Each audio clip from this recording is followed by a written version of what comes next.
প্রচার যুদ্ধ জমজমাট। এবার প্রচার শুরু করবেন মমতা বন্দ্যোপাধ্যায়, তবে উত্তরবঙ্গ থেকেই প্রচার শুরু করবেন তিনি এবং বুধবার থেকে জেলায় জেলায় নির্বাচনী প্রচারে তৃণমূল নেত্রী। ঠিক কিরকম পরিকল্পনা, প্রচার কর্মসূচি নিয়ে কিরকম তার পরিকল্পনা রয়েছে, আমাদের সঙ্গে সোমরাজ রয়েছেন প্রতিনিধি। সোমরাজ, দেখো, মুখ্যমন্ত্রী মমতা বন্দ্যোপাধ্যায় উত্তরবঙ্গ দিয়েই তার নির্বাচনী প্রচার শুরু করছেন। বুধবার থেকেই উত্তরবঙ্গের নির্বাচনী জনসভা করবেন মমতা বন্দ্যোপাধ্যায়। যেটা তৃণমূল কংগ্রেস সূত্রে জানা যাচ্ছে, বুধবার অর্থাৎ 25শে মার্চ তিনি নকশালবাড়ি, ডাবগ্রাম, ফুলবাড়ি এবং ময়নাগুড়িতে জনসভা করবেন মুখ্যমন্ত্রী মমতা বন্দ্যোপাধ্যায়। এরপর দক্ষিণবঙ্গে তিনি চলে আসবেন এবং দক্ষিণবঙ্গে তিনি জনসভা করবেন মূলত পাণ্ডবেশ্বর ও দুবরাজপুর। এই জায়গাগুলিতে জনসভা করার কথা রয়েছে মমতা বন্দ্যোপাধ্যায়। মঙ্গলবার দুপুরের পরেই তিনি উত্তরবঙ্গের উদ্দেশ্যে রওনা দেবেন এবং যেটা তৃণমূল কংগ্রেস সূত্রে জানা যাচ্ছে যে বুধবার তিনি উত্তরবঙ্গে 3টি জনসভা, অর্থাৎ যে জনসভাগুলি নকশালবাড়ি, ডাবগ্রাম, ফুলবাড়ি এবং ময়নাগুড়িতে করবেন এবং তারপর বুধবার রাতেই তিনি দুর্গাপুর চলে আসবেন। বৃহস্পতিবার 2টি জনসভা করবেন, একটি হচ্ছে পাণ্ডবেশ্বর আর একটি হচ্ছে দুবরাজপুর বিধানসভা। বেশ, ধন্যবাদ সোমরাজ।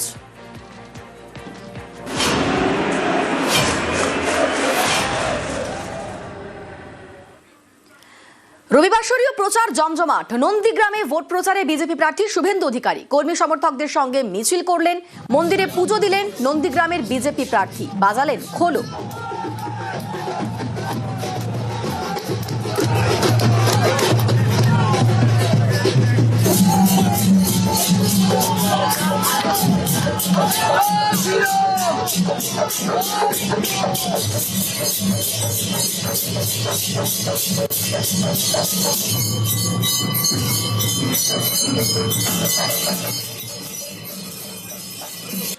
নন্দীগ্রামে তৃণমূল প্রার্থীর বাড়ির সামনে স্লোগান। তৃণমূল প্রার্থী পবিত্র করকে উদ্দেশ্য করে স্লোগান বিজেপির। তৃণমূল প্রার্থীর বাড়ির পাশ দিয়ে বিজেপি প্রার্থীর মিছিল। শুভেন্দু অধিকারীর মিছিল যাওয়ার সময় পদ্মকর্মীদের স্লোগান। নন্দীগ্রামে ভোট প্রচারে বিজেপি প্রার্থী শুভেন্দু অধিকারী।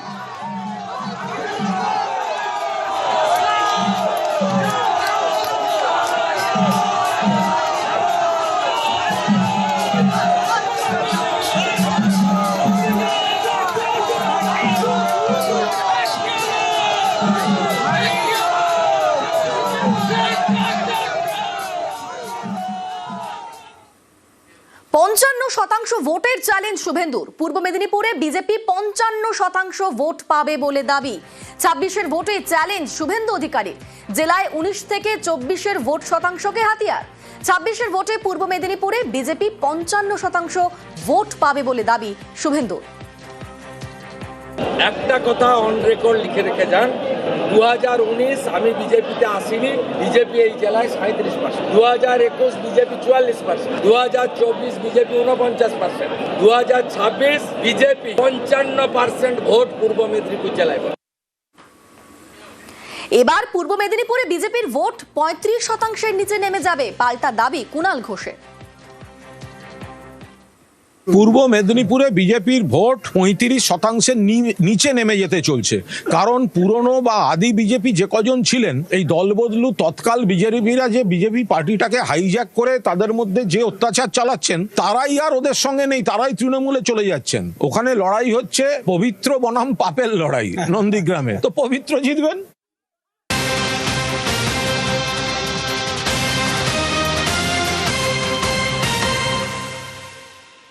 দুর্গাপুর পশ্চিম বিধানসভার ছবি দেখাবো। সরকারি দেওয়াল দখলের অভিযোগ, আর সেই দেওয়াল মুছতে গিয়ে আক্রান্ত কমিশনের 2 কর্মী। ঘটনার জেরে তুমুল উত্তেজনা। পরিস্থিতি সামলাতে ঘটনাস্থলে যায় কেন্দ্রীয় বাহিনী। দুর্গাপুর পশ্চিম বিধানসভার করঙ্গপাড়ার ঘটনা।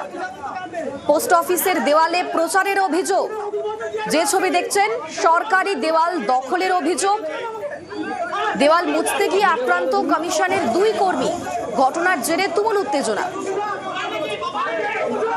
আমাদের সঙ্গে রয়েছেন প্রতিনিধি অর্পণ চক্রবর্তী। অর্পণ, এই ঘটনার সূত্রপাত কোথায় এবং ঠিক কি ঘটনা ঘটেছে? দেখো, একেবারে এই ঘটনার যে সূত্রপাত দুর্গাপুরের 30 নম্বর ওয়ার্ড যে করঙ্গপাড়া রয়েছে স্টেশন সংলগ্ন, সেখানে একটি পোস্ট অফিস রয়েছে। মূলত এই পোস্ট অফিসে কিন্তু দেখা যাচ্ছে যে এই যে পোস্ট অফিস, সেই পোস্ট অফিসে কিন্তু যে দেওয়াল, সেখানে কিন্তু দেওয়াল লেখন চলছিল তৃণমূলের তরফ থেকে, এমনই অভিযোগ করা হয় বিজেপির তরফ থেকে। এবং নির্বাচন কমিশনের দ্বারা নিযুক্ত দুই কর্মী যখন তারা এই অভিযোগ থেকে যখন তারা দেওয়াল মুছতে আসে, সেই সময় কিছু তৃণমূল কর্মী সমর্থকরা তাদেরকে মারধর করে, এমনই অভিযোগ দুই কর্মীকে তারা মারধর করে। এবং সঙ্গে থাকো, কি অভিযোগ আগে শুনি, আক্রান্ত ব্যক্তি কি বলছেন শুনবো। আমাদের কমপ্লেন ছিল যে তরকারি দেয়ালে তৃণমূলের কিছু লেখা আছে এবং আমরা মোছার কাজ, তো সেই আমরা মুছতে এসেছি। আমাদের সঙ্গে দুর্গাপুরে ওসি স্যারও ছিল, যে আমাদেরকে মোছার পর স্যারটাও দিয়ে গেছে, আমরা এই যে গাড়িতে উঠছি, ওঠার পর আমাদের টেনে নিয়ে এসছে, পাবলিকে মেরেছে। হ্যাঁ, পাবলিক বলতে আমাদের টিএমসির পার্টি হয়, আমাদের মেরেছে, আমাদের কোনো কথা শুনেনি যে আমাদের 1 মিনিট বা 30 সেকেন্ড সময় দিন, আমাদের একটা ফোন করবো। মারধর করছে, এর গলা মলা ছেলা গেছে, এর মাথায় একটু আঘাত পেয়েছে, আবার ফেলে গিয়ে মেরেছে। আমাদের সঙ্গে অর্পণ রয়েছেন। অর্পণ, তৃণমূল বিজেপি এই দুই পক্ষ, তাদের কি বক্তব্য এই ঘটনাতে?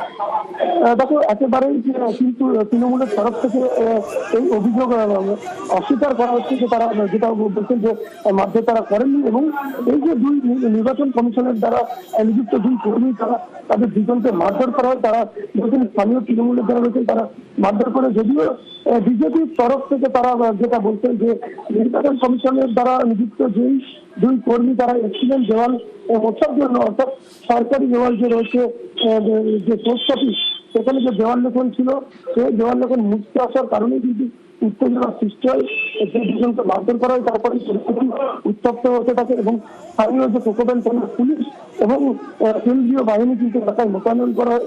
এরপরেই কিন্তু ধীরে ধীরে পরিস্থিতি স্বাভাবিক হয়। বেশ, ধন্যবাদ অর্পণ।